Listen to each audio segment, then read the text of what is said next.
लेकिन फिर पासा कैसे पलटा? पासा यह है कि आपके सामने ये जो 6 देश दिखाई दे रहे हैं, इन्होंने स्ट्रेट ऑफ हॉर्मुज से सुरक्षित आवाजाही सुनिश्चित करने के लिए ट्रंप का साथ देने का ऐलान कर दिया है। ये 6 देश हैं, Britain, France, Germany, Italy, Netherlands और जापान। जो देश अब तक किनारा कर रहे थे, उन्होंने कहा है कि वो अब समुद्री मार्ग से गुजरने वाले जहाजों की सुरक्षा के लिए सैन्य और कूटनीतिक सहयोग देने की प्रतिबद्धता में हैं।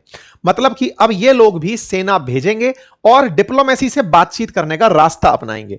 इन 6 देशों ने ईरान के हमलों की निंदा की है, ईरान पर हुए हमलों की नहीं। इनका कहना है कि ईरान ने जो हमले किए उनसे वैश्विक ऊर्जा आपूर्ति पर असर पड़ा है। मैंने आपको कल भी जब सेशन साझा किया था तब कहा था कि एलपीजी संकट अब उत्पन्न होने वाला है। कारण बताया था कि कतर के जो मेन रिफाइनरी है उस पर जब हमला ईरान ने किया तो वर्ल्ड का 20% एलएनजी सप्लाई प्रभावित हो गया। इसके बाद ये देश इकट्ठा होकर निकले। मतलब आप समझिए कि ट्रंप ने पहले इन सबसे डिमांड की, आ जाओ, ये सब मना करते रहे, हम नहीं आएंगे। इजराइल ने साउथ पर्स पर हमला किया, ईरान के हमला किया तो ईरान ने बदला लिया कतर से बदला लिया, कतर पर गोला गिरा, उसकी ऑयल सप्लाई रुकी, उसने एलएनजी सप्लाई रोकी। जैसे ही उसने रोकी, सबके दुनिया भर के देशों के पास अचानक एलएनजी का क्राइसिस दिखाई देने लगा। एक तरफ स्ट्रेट ऑफ हॉर्मुज रोक रखा है और एक तरफ जहां प्रोडक्शन हो रखा है वहां मार कर दिया। यानबू पोर्ट पर मार कर दिया, यानी कि जो सऊदी अरब का दूसरा पोर्ट रेड सी वाला था उस पर पोर्ट पर मार कर दिया। तो ये सब स्थितियां पश्चिमी देशों के लिए बहुत ज्यादा घुटन जैसी स्थिति हो गई। तो ये लोग मजबूरन बाहर निकल कर आए। कल इन्होंने बाकायदा एक जॉइंट स्टेटमेंट दिया और उस जॉइंट स्टेटमेंट में इन्होंने अपनी तरफ से कहा कि हम अब पूरी तरह से तैयार हैं safe passage strait of Hormuz से दिलाने के लिए। लेकिन इन सब के तैयार होने से क्या स्ट्रेट ऑफ हॉर्मुज खुल जाएगा, यह बड़ा सवाल है। ऐसा मैं क्यों कह रहा हूं?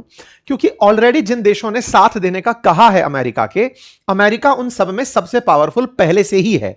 ऐसा नहीं था कि युद्ध कोई और देश लड़ रहा था और अमेरिका अब साथ आ गया हो। अमेरिका जो खुद युद्ध लड़ते हुए 3 हफ्ते बिता चुका है, वो स्ट्रेट ऑफ हॉर्मुज नहीं खुलवा पाया।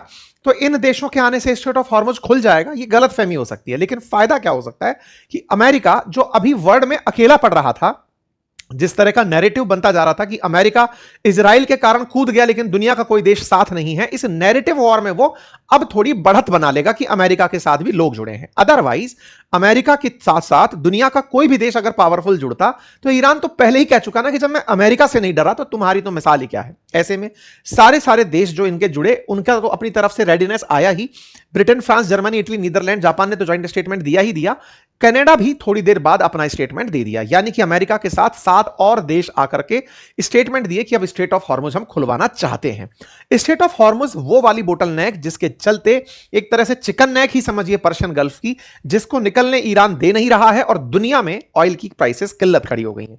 एक बात समझने की है कि अमेरिका ने जब से रशिया के ऊपर ऑयल सप्लाई प्रतिबंधित की है, ऑयल और गैस यूरोप को लेने से रूस से रोका है, तब से यह किल्लत ज्यादा दिखाई देने लगी है। इससे पहले अगर रूस ऑयल सप्लाई करने के लिए उपलब्ध होता तो शायद ये इतनी ज्यादा दिक्कत खड़ी ना होती। अगर अमेरिका वेनेजुएला पर स्ट्रेटेजिक हमला करके उसे बहुत पहले ही इस तरह से उपलब्ध करा दिया होता कि चलो हां अब वेनेजुएला का तेल और गैस मिलता रहेगा, वैसा हुआ नहीं। रशिया से तेल प्रतिबंधित था, प्रतिबंधित आज भी है। उसके बाद में जो समुद्र में घूम रहे जहाज हैं उनको खरीदने की बात करी है। स्ट्रेट ऑफ हॉर्मुज बंद हो गया तो सप्लाई बाधित हो गई। सप्लाई बाधित हुई तो ऑयल प्राइसेस अब बढ़कर के जहां $60 प्रति बैरल चल रहे थे अब $150 प्रति बैरल तक 3 गुना तक बढ़ गए हैं। इसी के चलते इन देशों को अपनी ऊर्जा आवश्यकता की पूर्ति के लिए आना ही पड़ा। मतलब यह कहानी कुछ ऐसी हो गई कि यूरोप अब जिस तरह से कहते हैं ना कि भाई खुद ही जबरदस्ती इस युद्ध में शामिल हो गया। इसको शामिल करने के लिए कोई भी ना तो यह यूरोप खुद तैयार था और ना ही अमेरिका चाहता था कि मैं यूरोप को लेकर जाऊंगा, लेकिन मजबूरी यह फंस गई कि उसको किल्लत खड़ी हो गई है।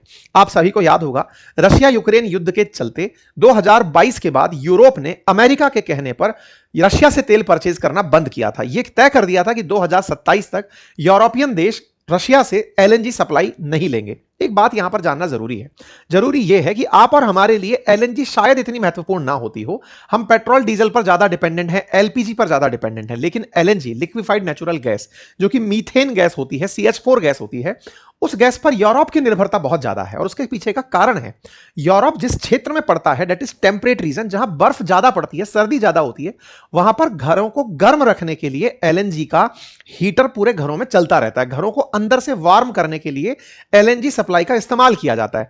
रशिया इनके लिए एक बहुत बड़ा सप्लायर हुआ करता था। अमेरिका ने यूरोप को सबसे पहले रूस से एलएनजी परचेज करने पर रोक लगाई कि तुम यहां से परचेज नहीं करोगे अगर तुम वाकई में यूक्रेन का साथ देना चाहते हो। ये लोग तैयार हो गए। अच्छा, इसके बाद यूरोप ने अल्टरनेट तैयार किया अपने ही एक देश को जिसका नाम था नॉर्वे, कि भैया तुम हमें गैस भेजना, और दूसरा देश बना अमेरिका।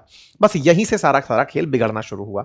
अमेरिका यूरोप के लिए गैस का एकमात्र सप्लायर बन गया, नॉर्वे के अलावा, क्योंकि एक तो अपने ही यूरोप का एक देश है और एक अलग से अगर बना तो वो यूएसए था।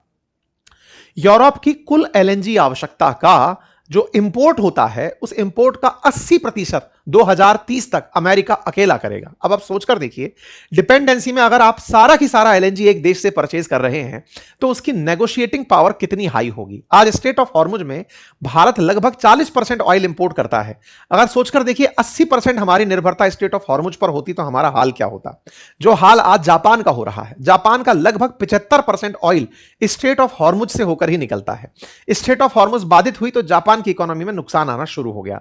ऐसे में अमेरिका यूरोप ने अपना एकमात्र विकल्प बनाकर रख लिया। ट्रंप ने इसी का फायदा उठाया।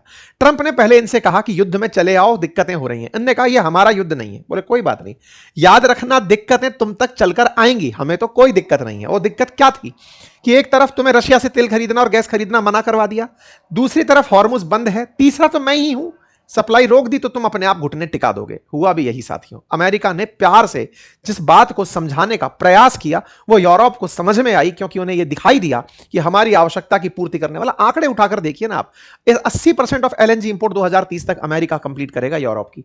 आप इस तरह से देखिए कि जहां 2021 में Europe 121 billion cubic metre gas supply किया था, वो आज 37 बिलियन पर रह गया है, और अमेरिका जहां 21 पे खड़ा था वो 81 पर चला गया। 4 टाइम्स ज्यादा अमेरिका ने यूरोप से विकल्प छीन लिया।